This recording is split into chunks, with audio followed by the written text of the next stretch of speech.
Is my screen clearly visible to all of you?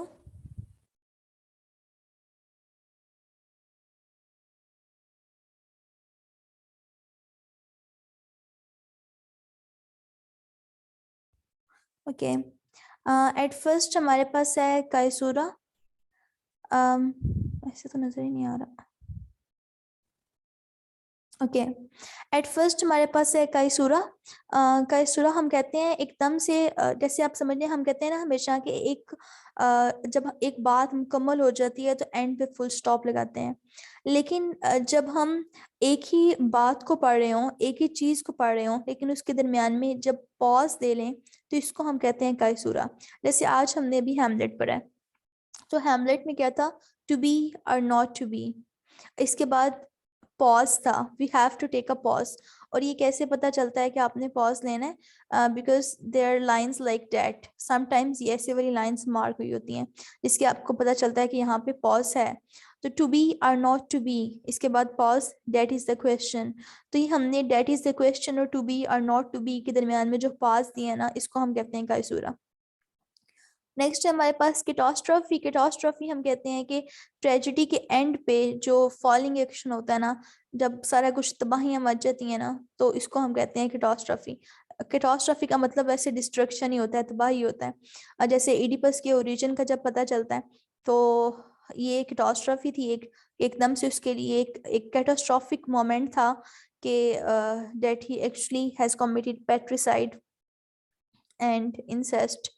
अब इसके बाद कैथारसिस, ये हम लोगों ने वैसे मुझे लगता है कर लिया था कि कैथारसिस हम कहते हैं पिटी एंड फियर की जो फीलिंग्स हैं उनको, उनका प्रगेट होना। यानी जब हम किसी नॉवल में, किसी ड्रामा देखते हुए रो रहे होते हैं किसी कैरेक्टर की फेट पे, तो दरअसल उस वक्त हमारे अपने उन्हीं पिटी एंड फियर की इमोशंस की प्रगेशन हो रही होती है, जिसकी वजह से हम रिलैक्स फील करते हैं बाद में। तो कैथारसिस से हम कहते हैं purgation of feelings of pity and fear. Character जो भी कोई वर्क होता, किसी भी वर्क में कोई इमेजिनरी पर्सन होता है उसको हम करेक्टर कहते हैं। करेक्टर राउंड भी हो सकता है, माइनर भी हो सकता है, मेजर भी हो सकता है, स्टैटिक हो सकता है कि पूरा नॉवल गुजर जाए उसके अंदर कोई चेंज ही ना आए, डायनेमिक भी हो सकता है कि नॉवल के दौरान उसकी जो प्रॉपर ग्रोथ है वो हो रही हो। नेक्स्ट है करेक्टराइजेशन, के जो राइटर है वो कौन से मीन्स यूज करता है जिसके जरिए वो करेक्टर को प्रेजेंट करता है। हमारे ज़हन में अगर करेक्टर का इमेज बनता है तो सिर्फ राइटर्स के उन वर्ड्स की वजह से बनता है, करेक्टर्स के एक्शन की वजह से बनता है, तो इसको हम कहते हैं करेक्टराइजेशन। शिवेलरिक रोमांस, ये जो डेस्टिमोना है ना, ये ओथेलो से इसलिए इम्प्रेस हुई थी ये शिवेलरिक रोमांस की वजह से। तो शिवेलरिक रोमांस मतलब इसका टिपिकल अगर हम देखें ना तो ये मेडिवियल नाइट्स के एडवेंचर से रिलेटेड है। अगर हम चौसर का नाइट देखें तो उसको क्यों सारे पसंद करते थे? Because he was brave. तो जितने भी ब्रेवरी से रिलेटेड काम है, और फिर अपने बंदे की अपनी ऑनर को मेंटेन रखना, वुमेन की सख्ती से इज्जत करना, उनकी उनको उनको रिस्पेक्ट देना, लॉयल रहना, ये सारा का सारा शिवलरिक रोमांस में आता है। जैसे फेरी क्वीन का हमने देखा था, तो वो भी एक शिवलरिक रोमांस है। अब इसमें हमने मिडल एजेस में एक पोइट पढ़ा था, गावियन पोइट। तो उसमें गावियन पोइट किससे रिलेटेड था? सर गवैन की स्टोरी से। तो सर गवैन और ग्रीन नाइट इसकी एक एग्जाम्पल है, इसके अलावा फेरी क्वीन भी इसकी एक एग्जाम्पल है। कोरस हम कहते हैं जब ग्रीक ट्रेजेडी में ग्रुप ऑफ कैरेक्टर्स थे जो कि कमेंट करते थे upon the story, upon the drama which was happening in the play, जो कुछ हो रहा होता था उसके बारे में सारा एक ब्रीफ सा सारा कुछ बताते थे। तो इनको हम कहते हैं कोरस। क्लाइमेक्स क्या होता है कि most turning point of the action, जहाँ पे जो एक्शन है वो अपनी पीक पे पहुंच जाता है। जैसे ये भी मर्चेंट ऑफ वीनस में क्लाइमेक्स क्या था? वो कोर्ट सीन क्लाइमेक्स था ड्यूक ऑफ वीनस में, जब कोर्ट में सारा कुछ हो रहा होता है कि एंटोनियो का जो 1 पाउंड फ्लैश है वो लिया जाए नहीं लिया जाए, वो सारा का सारा क्लाइमेक्स था। क्लोज फॉर्म ऐसी पोइट्री को कहते हैं जिसमें सख्ती से राइम स्कीम को, लाइन लेंथ को, मेट्रिकल पैटर्न को, एक एक चीज को सख्ती से फॉलो करती है, उसको हम कहते हैं क्लोज फॉर्म। कॉमेडी हम ऐसे ड्रामा को कहते हैं जिसकी हैप्पी एंडिंग होती है, जैसे अभी द मर्चेंट ऑफ वीनस एक कॉमेडी थी।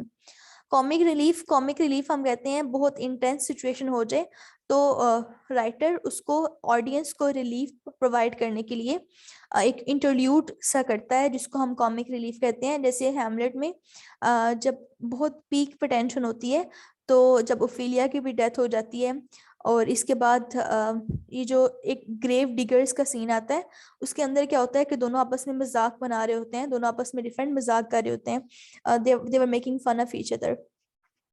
और इसके बाद मैकबीथ में जो पोर्ट्रेट सीन होता है ना वो कॉमिक रिलीफ हमें प्रोवाइड करता है।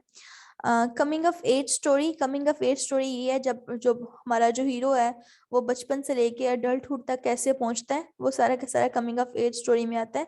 जैसे ओलिवर ट्विस्ट हो गया या ग्रेट एक्सपेक्टेशंस हो गया चार्ल्स डिकन्स का। इसके बाद है कन्फेशनल पोइट्री हम कहते हैं जब जो राइटर है या पोइट है वो अपनी जिंदगी के बारे में अपनी पोइट्री में बयान करते हैं। जैसे सिल्विया प्लाथ की बहुत ज्यादा कन्वेंशनल पोइट्री है कि उसने अपनी पर्सनल लाइफ के बारे में काफी कुछ लिखा हुआ है। स्पेशली जो डैडी है उसकी उसमें काफी सारा कुछ उसने अपने जो फादर के लिए जितनी भी फीलिंग्स थी उसने उसको इस पोइट्री में लिखा हुआ है। कॉनोटेशन हम कहते हैं something which is related to the context, कि हम बहुत सी चीजें सिर्फ डिक्शनरी मीनिंग से नहीं समझ सकते हैं, वो हम कॉन्टेक्स्ट में जाके ही समझ सकते हैं, तो इसको हम कहते हैं कॉनोटेशन। कन्वेंशन हम कहते हैं कि जिस तरह से हम कहते हैं ना हमारे मुआशरे में हमारी सोसाइटी में ये कन्वेंशंस हैं, ये ट्रेडिशंस हैं, इस तरह से कुछ लिटरेरी कन्वेंशंस भी होती हैं। जैसे अगर आप बहुत छोटी स्टोरी लिखेंगे तो वो नॉवेला होगा, अगर आप बहुत छोटी स्टोरी लिखेंगे तो वो शॉर्ट स्टोरी होगा, अगर आप शॉर्ट स्टोरी से थोड़ी बड़ी लिखेंगे तो वो नॉवेला हो जाएगा, अगर आप कुछ नॉवेला से भी जरा बड़ा लिख देंगे कुछ तो वो नॉवल बन जाएगा। इस तरह से अगर आप स्टेज पे करेंगे तो वो प्ले होगा। इसके अलावा अगर बैलेट है तो बैलेट कौन सी जो पोएम है वो बैलेट को उसके बैलेट की जो कैरेक्टरिस्टिक्स हैं उसके ऊपर पूरा उतर सकती है। जो जरा लिरिकल पोएम होगी जिसके अंदर कोई कहानी की सूरत में बयान किया जाएगा तो वो बैलेट होगी। इस तरह से सोनेट कौन सी हो सकती है जो 14 लाइन्स के ऊपर कंसिस्ट कर सकती है। तो इस तरह से कुछ लिटरेरी कन्वेंशंस भी होती हैं जिनको आप अवॉइड नहीं कर सकते हैं। कंसीट का हमें पता है कि दो ऐसी चीजों का आपस में कंपैरिजन करना जिनका आपस में अपेरेंटली कोई कनेक्शन ना बन रहा हो। डन इसकी एक बिगेस्ट एग्जांपल है। जैसे उसने कहा था कंपस का और लवर का आपस में कंपैरिजन किया हुआ था। और कपलेट हम कहते हैं राइम लाइंस का जो पेयर होता है। जैसे उर्दू में हम जिसे मिसरा कहते हैं, अफराद के हाथों में अक़वाम की तकदीर हर फर्द है मिल्लत के मुकद्दर का सितारा, तो ये कपलेट हुआ ना। तो अंग्रेजी में भी जो दो आपस में लाइनें होती हैं राइम लाइंस होती हैं उनको हम कहते हैं कपलेट। सो ये हमारा सी वाला खत्म हो गया आज। अभी तक आपको अगर इसमें कोई कंफ्यूजन है तो पूछ लें। And tell me have you